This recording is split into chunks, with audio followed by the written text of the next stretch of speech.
Драги пријатели, Или ви ги представува своите најнови изданија кои ќе бидат промовирани на Скопскиот саем на книга од 5 до 12 мај. Првиот превод од руски јазик во едицијата Проаза, збирката раскази со хармсовски вкус. Си беше еднаш една жена која сакаше да го убие детето на соседката, на Људмила Петрушевскаја. По прекрасниот роман Либарка, уште една литерарна бомба од работилницата на Рави Хаж, наградуваниот роман Играта на Де Ниро. Две култни новели на забрануваниот српски автор Борислав Пекиќ, Одбраната и последните денови и Успението и падот на Икар Губелкијан. Со своји први прозни објави, оваа година дури 3 нови имиња. Ги гледам во длабокото на Симона Јовановска, и збирка раскази која представува вистинско литерарно освежување. Дневна соба на Јана Лозановска пак е четиво кое понира длабоко во внатрешниот свет, расобликувајќи ја човековата душа во целост.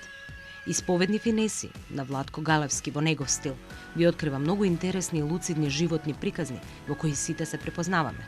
Домашните бојки ги бранат и Румена Божаровска со второто издание на популарната збирка раскази Мојот маж, како и третото издание на романот Резервен живот на Лидија Димковска, добитник на наградата за литература на Европската унија. Се гледаме на саем или во книжарница. Или, ваше право на добра книга.